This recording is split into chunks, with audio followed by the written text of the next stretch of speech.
आइए अब आपको दिखाते हैं छत्तीसगढ़ के नए मुख्यमंत्री भूपेश बघेल का बेबाक और exclusive interview.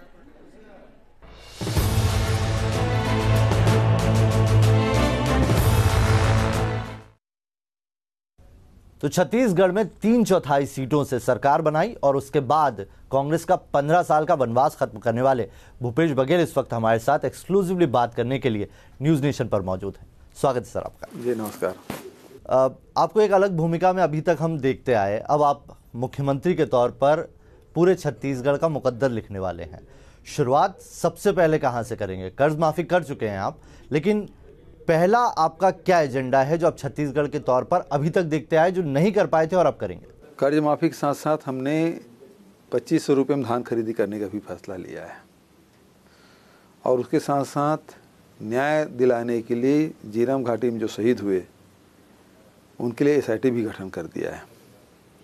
Chit fund company में जिन लोगों के खिलाफ एफआईआर दर्ज हुआ है उनको वापस करने का भी फैसला हमने लिया है। नायक फिल्म की तरह ऐसा पूरा सीक्वेंस चल रहा है, रोज एक नया फैसला ऐसा आता है जो सुर्खियां बन जाता है, हेडलाइंस बन जाता है। जो आपने वादे किए थे उसे धीरे धीरे धीरे करते हुए पूरा करते आ रहे हैं। मंत्रिमंडल का गठन अभी तक नहीं हुआ है, लेकिन वादे आप पूरे करने आपने शुरू कर दिए हैं पहले से। मंत्रिमंडल में एक से अधिक होना चाहिए, तो 3 मंत्री हैं तो मंत्रिमंडल तो है हमारा। विस्तार करने की बात है और हाईकमान से चर्चा करके बहुत जल्दी इसको कर लेंगे। कौन से वो चेहरे होंगे आपकी भी, हालांकि बहुत टफ रहेगा आपके लिए, 13 में से 3 हो गए, 10 कैसे चुनेंगे? देखिए, अभी जो जीत के आए हैं वो बहुत ही अनुभवी लोग भी आए हैं, नए लोग भी हैं, अनुभवी भी हैं, महिलाएं भी हैं और हर वर्ग के लोग जीत के आए हैं।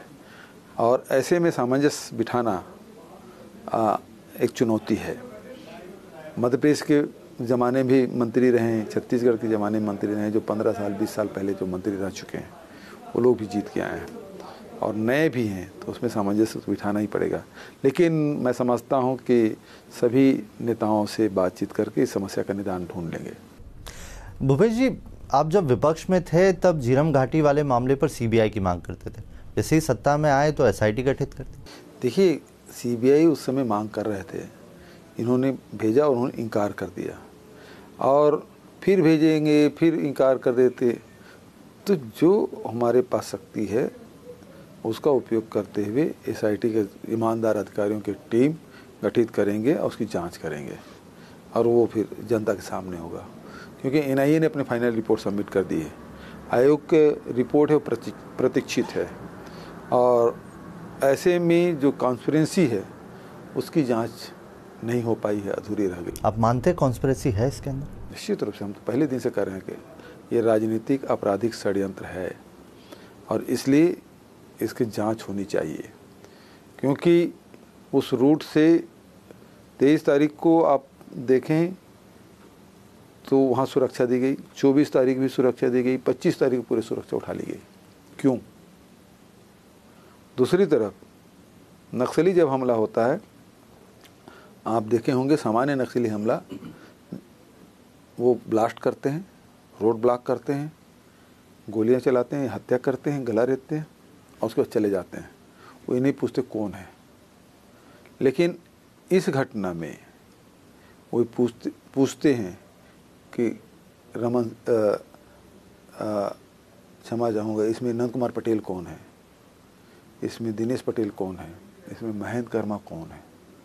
ये पूछ पूछ के उनकी हत्याएं की और जैसे तीनों को मौत के घाट उतारे, उसके बाद नक्सली वापस चले जाते हैं और जो लोग हैं उसको कुछ छूते भी नहीं, उनको दवाइयाँ देते हैं, इंजेक्शन लगाते हैं, पानी पिलाते हैं।